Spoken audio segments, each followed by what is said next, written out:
Hello. It's 6 a.m. and I'm on my way to Canaima.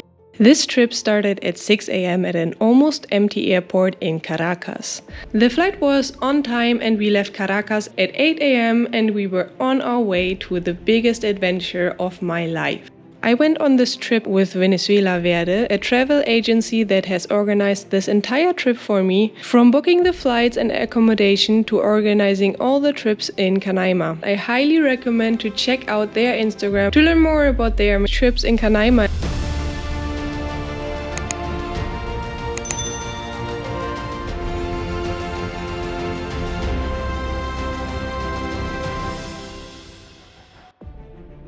Less than 1 hour later, we landed in Canaima. For those who don't know nothing about Canaima, it is located in the south of Venezuela in the state of Bolívar. Here you can not only find the oldest rock formations on Earth, but also the highest waterfall on Earth. Be prepared for an insane adventure and incredibly beautiful nature in these next 2 episodes of my series of Venezuela. The airport of Canaima is tiny. It consists of only 1 landing lane and doesn't have any airport buildings.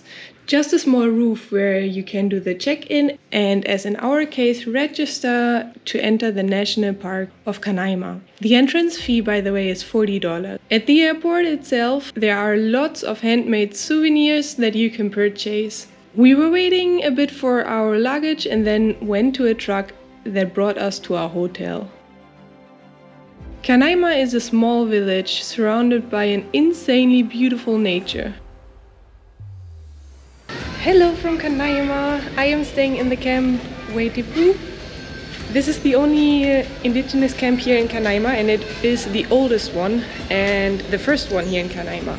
It's pretty basic, but the price difference is immense, which is why it's definitely worth it for me. It's comfortable, the people here are super welcoming, super nice and kind, and the food is delicious, very important. Alright, I'm going to show you a little bit around the camp. As I said, it's pretty basic, it's not big. You can do tours from here, they organize all the tours to Saito Ángel, to the Lagoon of Canaima and different places as well. And yeah, let's go, I will show you a little bit around. From the little reception area, you are able to go directly to the rooms. The rooms all have private bathrooms and a comfortable bed.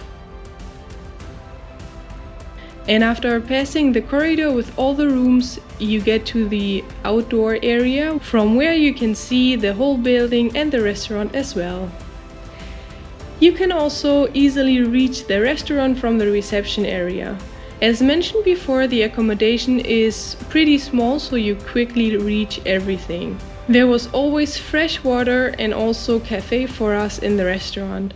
This is where we received the delicious meals.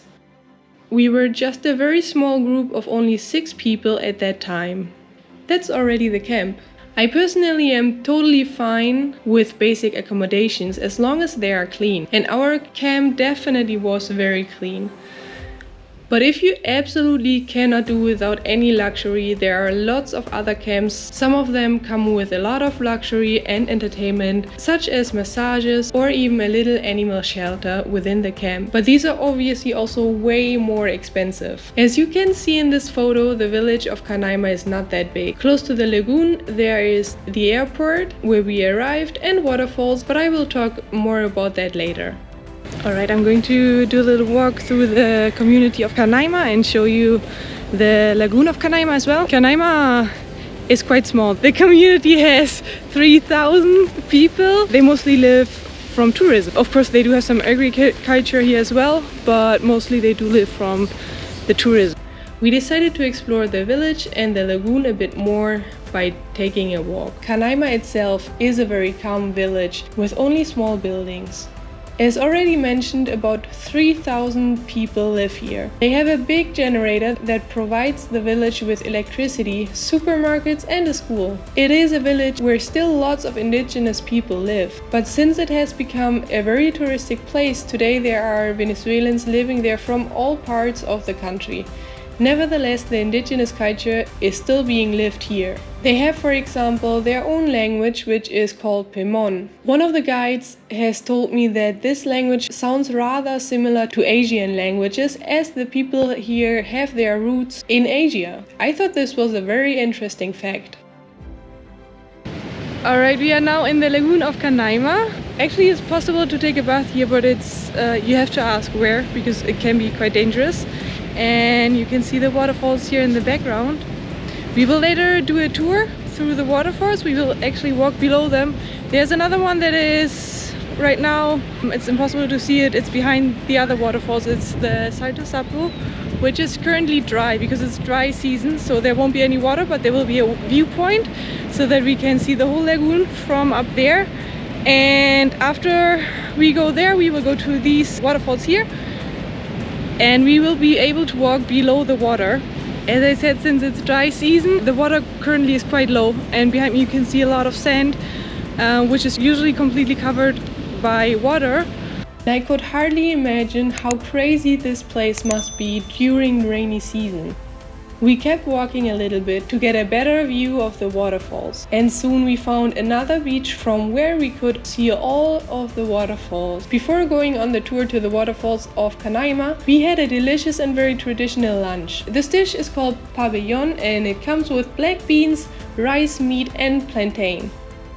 And then we took a small boat to get to the other side of the lagoon and start the tour through the waterfalls of Canaima. The closer we've got to the waterfalls, the more exciting I've got, and the more we felt the power of the water.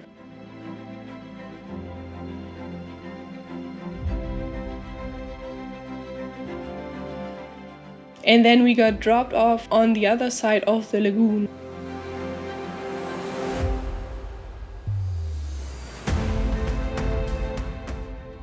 We started a walk of about half an hour uphill towards the Salto Sapo, which at this time was the waterfall that didn't have any water due to the dry season.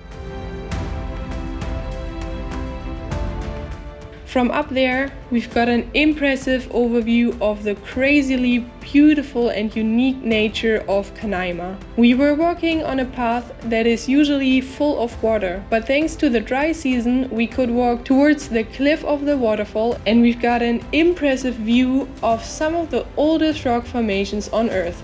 These mountains that come straight up from the earth are called tepui, and I will tell you a bit more about these in the next video, which will be part 2 of Canaima. Now we made it to the Saito Sapo.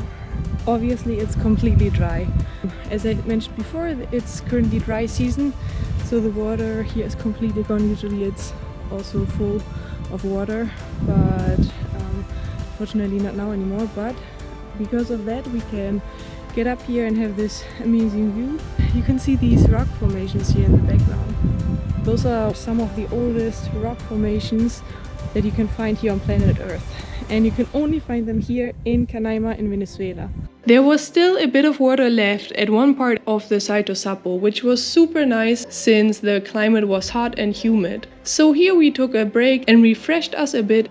In just a few minutes we will continue our walk to the other saltos, and we will walk below them. We need the water basically.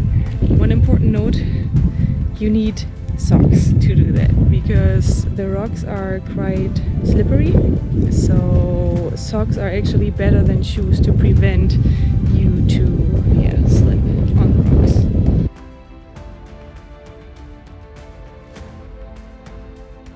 And then we started to walk back and went directly to the other waterfalls.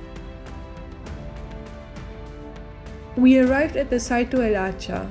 Words do not exist to describe my level of excitement. A little bit further through the jungle, a few steps upwards, and then we've got the full glance only a few meters away from that powerful waterfall.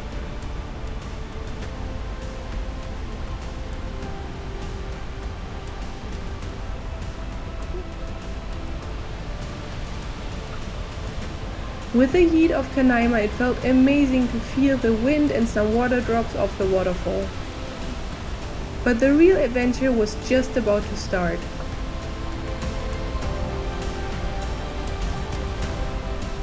We were about to enter the waterfalls.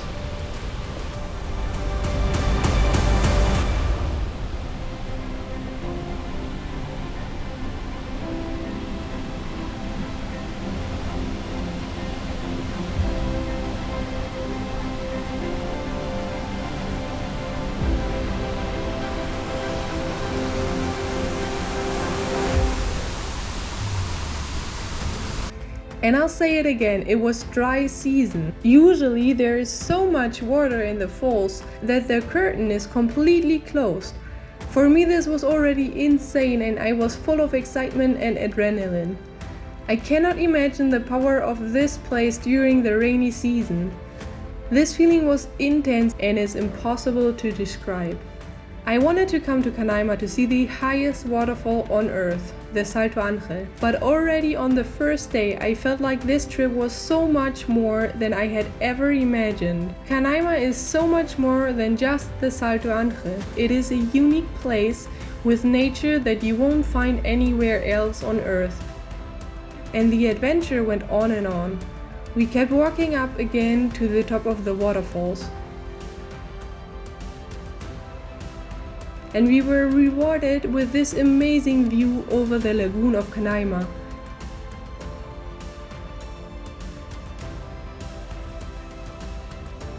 And then we went towards the last part of this tour.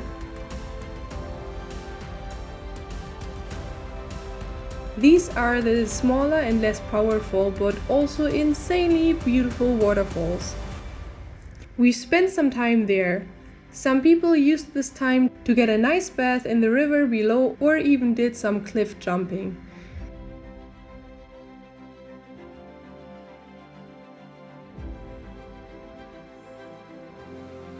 And then it was time to go back on the boat and return to the beach of the Lagoon of Canaima to relax a little bit before dinner.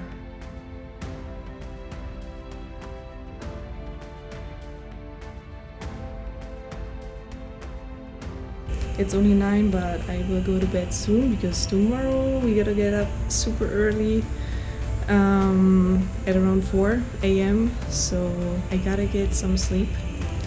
We will be out there on the way to the Salto Ángel for about 6 hours more or less. Usually it's a 3 hours ride in a boat, but since the water is so low we will have to get out of the boat, walk a little bit to reach the Salto Ángel. I hope you enjoyed this video and got a feeling of what Canaima really is. Feel free to drop all of your questions below in the comment sections and leave me a thumbs up to support my work, and make sure to subscribe to this channel to see the moment when I fulfilled my childhood dream that I had in my head ever since I'm 15 years old. Join me to the most impressive place I have ever seen. Join me on my adventure to the Salto Ángel.